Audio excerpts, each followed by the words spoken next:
یہ جو اصطلاحات استعمال کی جاتی ہیں کسی بھی شرعی مسئلہ میں کہ یہ فرض ہے، سنت ہے، مستحب ہے، سنت مؤکدہ ہے، غیر مؤکدہ ہے، یہ اس طرح کی اور بھی، سوال یہ ہے کہ خیر القرون سے یہ اصطلاحات استعمال کی جاتی تھیں؟ یہ جو فرض، واجب، سنت، مستحب، مکروہ، مفسد وغیرہ اصطلاحات ہیں نا، اکثر تو یہ فقہائے احناف کی ہیں، کیونکہ فرض اور واجب میں فرق انہوں نے کیا ہے۔ البتہ فرض، واجب، سنت یہ الفاظ کتاب و سنت میں استعمال ہوتے ہیں، اور ان کی مراد اور مقصود جو ہے وہ پیش نظر رکھ کر جو ہے محدثین بھی یہ اصطلاحات لیتے ہیں۔ جیسے میں نے آپ کو ایک مثال دی تھی، فرض اور واجب ایک چیز کے دو نام ہیں۔ امام بخاری نے باب باندھا، باب وجوب الحج، باب وجوب العمرہ، باب وجوب القراءات فی الصلوات کلہا، وجوب القراءات فی الصلوات کلہا، تمام نمازوں میں قراءت واجب ہے، عمرہ واجب ہے، حج واجب ہے۔ یہ لفظ امام بخاری نے صحیح میں استعمال کیے، نسائی میں بھی ہیں، ابن ماجہ میں بھی ہیں۔ تو محدثین کا فرض اور واجب ایک چیز کے دو نام ہیں، اس کے لیے بھی میں نے آپ کو نسائی اور بخاری وغیرہ کی حدیث بیان کی تھی۔ اسی طرح سنت کا لفظ بھی کئی حدیث میں وارد ہوتا ہے۔ مثال کے طور پر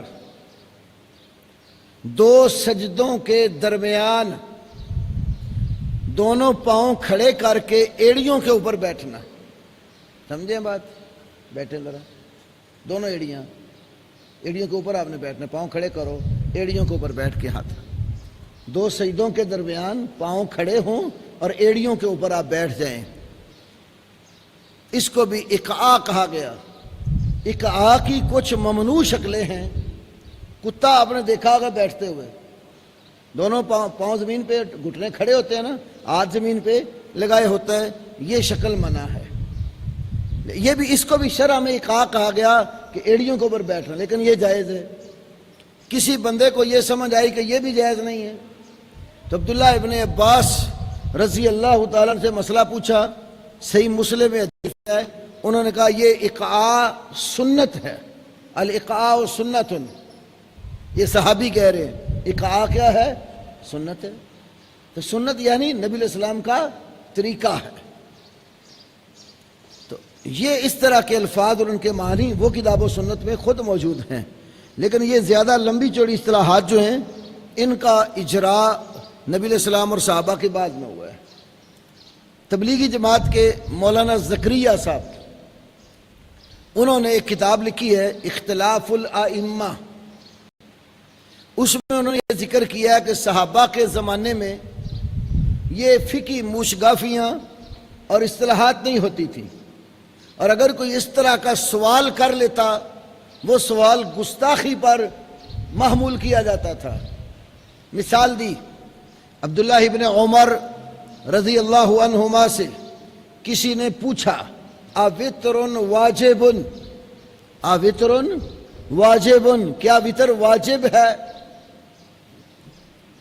انہوں نے کیا جواب دیا؟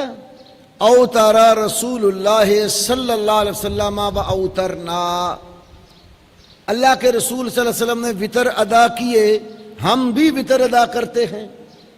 اس نے پھر کہا کیا وتر واجب ہے؟ انہوں نے کہا اوتر رسول اللہ صلی اللہ علیہ وسلم و اوترنا، رسول اللہ صلی اللہ علیہ وسلم نے وتر ادا کیے، ہم بھی وتر ادا کرتے ہیں۔ سائل پھر کہتا ہے وتر واجب، کیا وتر واجب ہے؟ صحابی یہی جواب دے رہے ہیں اوتر رسول اللہ صلی اللہ علیہ وسلم و اوترنا، اللہ کے رسول نے وتر پڑھے اور ہم بھی وتر پڑھتے ہیں۔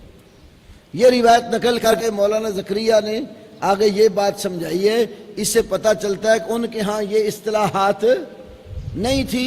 پھر کہتے ہیں ایک عمل کرنے والے بندے کو ان اصطلاحات کی ضرورت بھی نہیں ہے، اسے بس یہ معلوم ہونا چاہیے کہ میرے نبی نے یہ کام کیسے کیا۔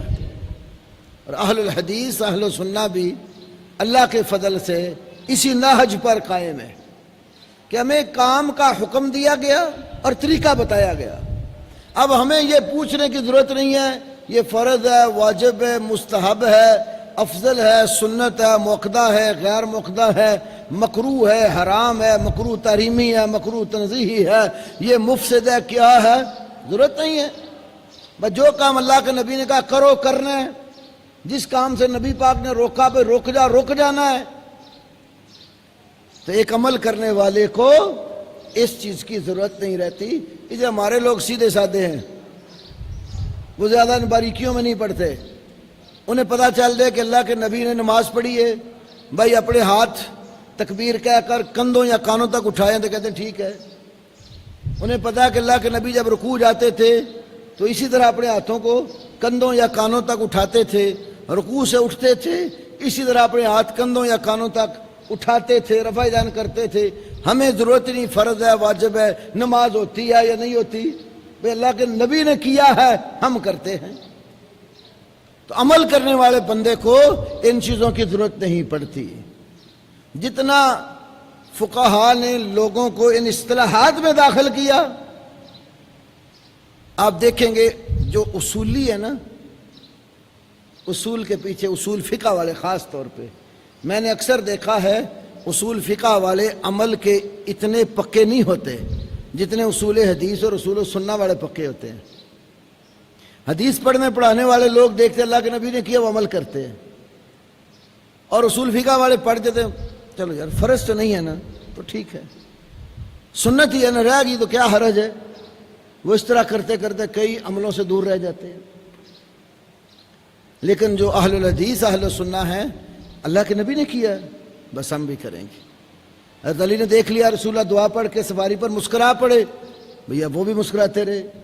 حضرت عمر نے دیکھا نبی علیہ السلام حجر اسود کو بوسہ دے رہے ہیں، طواف کرتے ہوئے بوسہ دے رہے ہیں. ایک صحابی نے ابن خزیمہ میں حدیث ہے، نبی پاک کو دیکھا یہ اوپر والا بٹن کھلا ہے، کھلا رکھتے تھے. کیوں؟ اللہ کے نبی کو دیکھا ہے. تو صحابہ کے ہاں رسول اللہ کو جیسے دیکھا اسی طرح کیا. تو عوام الناس کو تو ان چیزوں کی عادت ہی نہیں ہوتی، بس انہیں بتا دو یہ کام شریعت کا حکم ہے اور ایسے کرنا ہے، اس کام سے شرع نے روکا ہے اسے بچنا ہے.